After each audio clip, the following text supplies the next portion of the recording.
오늘은 모든 인연을 소중하게에 대해서 이야기해 보도록 하겠습니다. 우리는 1년에 적게는 100여 명에서 많게는 수백 명의 학생을 만나고 가르치고 담임하게 됩니다. 이 학생들 중 분명히 선생님과 잘 맞는 학생들도 있고 잘 맞지 않는 학생들도 있을 수도 있습니다. 1년이라는 시간이 길다면 길고 짧다면 짧은 시간인데 이 기간 동안 학생들과 보내는 시간 속에서 많은 추억을 쌓을 수도 있고 또 굉장히 괴롭고 힘든 시간이 생길 수도 있습니다. 제가 여러 해 동안 교직의 길을 걸어오면서 가장 큰 힘이 되어주는 아이들은 담임교사의 말을 잘 듣고 교사에게 좋은 모습을 보여주는 학생들입니다. 물론 이런 학생들만 있으면 너무 좋겠지만 또 그렇지 않죠. 거기에 힘들고 어려운 일이 많았지만 포기하지 않고 계속해서 돌봐주었을 때 오랜 시간이 걸려서 변화되어 좋아진 몇몇의 학생은 교사에게 훈장과도 같은 소중한 인연이 됩니다. 선생님을 통해서 본인의 삶에서 큰 변화가 생겼으니 얼마나 고마움이 많을까요?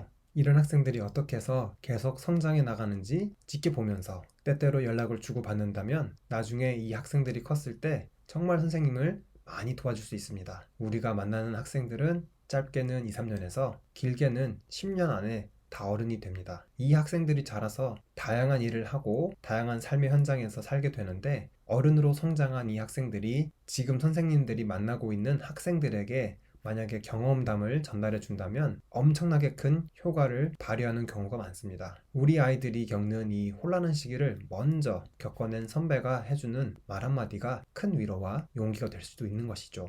이렇게 멋진 제자들이 있다면 교직을 걸어가는 입장에서 얼마나 든든하고 의지가 될까요? 저는 새해 첫날에 학생들을 만나면서 제가 얼마나 많은 학생들과 소통하고 있는지 보여줍니다. 저는 지금 약 1000명의 학생들과 개인적으로 소통하고 있는데요. 물론 매일 연락을 주고받는 것은 아니지만 SNS를 통해서 이 학생들이 어떻게 지내고 있는지 확인하고 때때로 연락을 주고받고 안부를 확인하고 있습니다. 정말 다양한 삶의 현장에서 일 또는 공부를 하고 있는 선배에게 궁금한 점이 있으면 선생님이 언제든지 연결해 줄 수 있다고 말하고 실제로 몇 명은 그렇게 부탁을 해서 연결해 주기도 합니다. 저에게는 이렇게 예전 학생과 현재 학생을 연결해주고 서로 멘토링 할 수 있도록 기회를 주는 것이 굉장히 큰 기쁨이자 즐거움이라고 생각합니다. 학생들이 지금 이 시기를 보내면서 마음도 복잡하고 무엇을 해야 할지 모르는 시기일 수 있는데 든든하게 선배들이 받쳐준다면 이 얼마나 마음이 안정될 수 있을까요? 그리고 이 모든 것을 가능하게 해주는 선생님에게 학생들이 굳이 덤비거나 대립각을 세울 필요도 없다는 것도 인식하게 됩니다.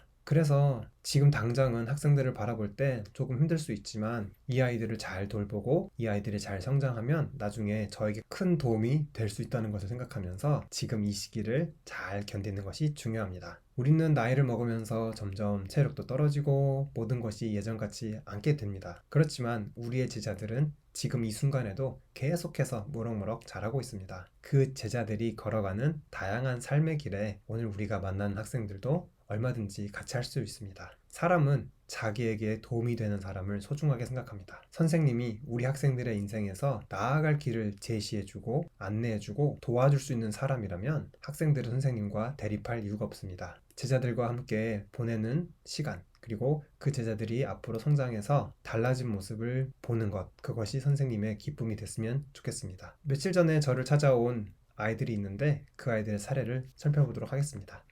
중학교 졸업하고 처음 보는데 정말 너무 멋지게 커서 못 알아볼 정도였습니다. 남학생인데도 불구하고 이렇게 선생님 준다고 예쁜 꽃을 사왔어요. 너무 대견하죠. 아이들과 이런저런 얘기하는데 이 학생들 제가 중학교 3학년 때 담임했거든요. 그때가 참 좋았다고 합니다. 물론 뭐 코로나 시국도 아니었기 때문에 수학여행도 가고 야영도 하고 반 아이들과 농구도 하면서 여러 가지 추억을 쌓은 것이 너무 좋았다고 지금도 친구들과 그때 이야기를 많이 한다고 하네요. 그리고 또 이 학생들이 뭔가를 하려고 할 때 담임인 제가 믿어주고 기회를 주고 격려해주고 이끌어준 게 너무 좋았다고 합니다. 수능 끝나면 찾아오겠다고 계속 그랬는데 정말 수능 끝나고 찾아왔습니다. 제가 지금 근무하고 있는 학교가 전 학교랑 거리가 많이 멀어서 오기 쉽지 않았을 텐데 1시간 반이나 걸려서 찾아왔습니다. 거기에서 멋진 사실은 이 학생들이 정말 열심히 공부를 해서 한 명은 공군사관학교에 합격하고 또 한 명은 서울대 의대에 합격을 했다고 합니다. 개인적으로 얼마나 행복했을까요? 저에게 대학에 붙었다고 말했을 때 저는 너무 행복했습니다. 이 학생들이 계속해서 노력하고 도전한 결과로 얻어낸 성취이기 때문이죠. 다른 학교를 갔다 그래도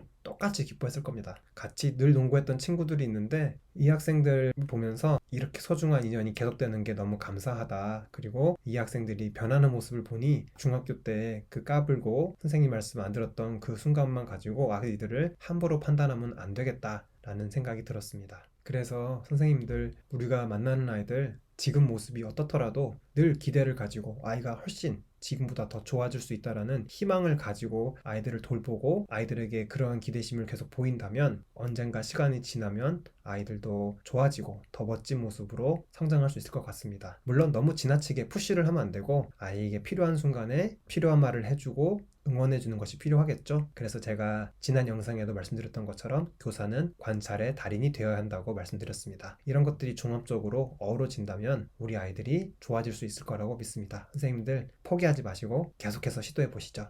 힘내세요.